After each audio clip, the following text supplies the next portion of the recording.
Well, that was stupid, and she said so. "It's all right, Amery," Molly whispered.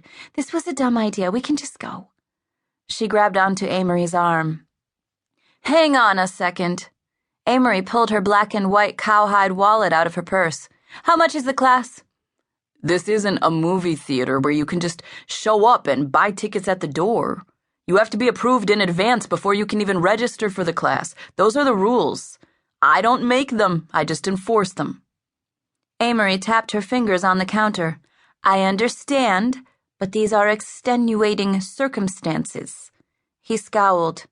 "Maybe you ought to just get your supervisor because I'm not leaving."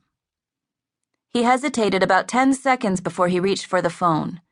He turned his back so they couldn't hear the conversation. Then he faced them again. "If you'll have a seat, someone will be right out." Molly looked mortified, which made Amery more determined to make sure she took this class.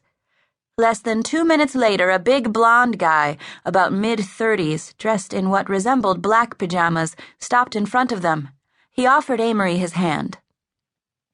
"I'm Knox Lofgren, the dojo general manager. How can I help you?"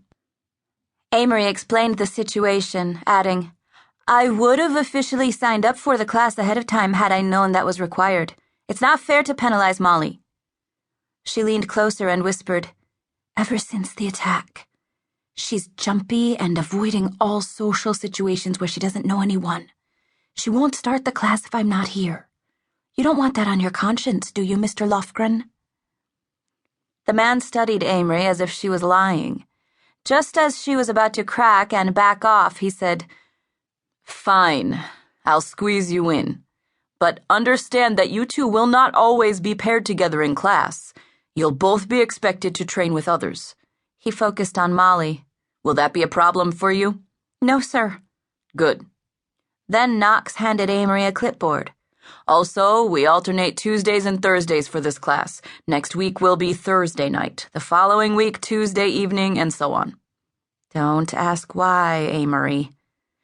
"Just fill in the basic details on the application. Will you be paying by credit card or check?" "How much is the class?" $150. Seemed high, but she'd pay it. She slid her credit card from her wallet and handed it to him. "I'll get you a receipt." "Thank you." Soon as she finished scrawling her information, she glanced up at him. This Knox guy could intimidate on size alone.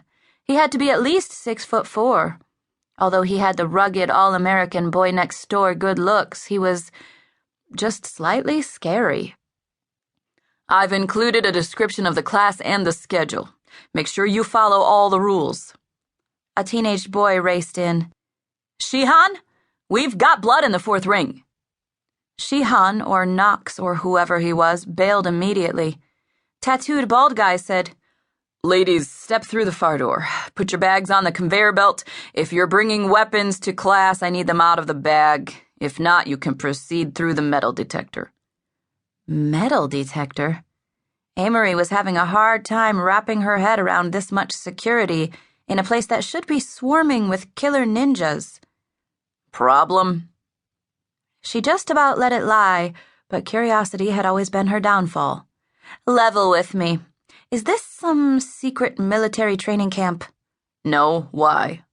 "Why the extra security for a teaching facility?" The guy shrugged. "Weapons are part of the training. Swords, knives, sticks. We have to check and approve all weapons that are brought in." "Oh." Molly nudged her toward the door.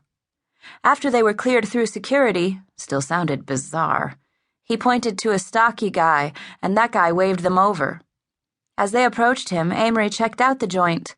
The place had clean lines and neutral colors, gray carpet and white walls, where there were walls. Some of the training rooms were separated by plexiglass. Since there weren't any windows along the entire side, the walls were mirrored, creating a funhouse effect. In the center of the room was a guard tower that overlooked the entire space. The stocky guy did a quick bow to them and offered his hand. "I'm your instructor for the women's self-defense class. We do use formal titles at Black Arts, so you can call me either Sandan or Sandan Zach." Molly introduced herself first. When Amery gave her name, he frowned. "I don't remember your application."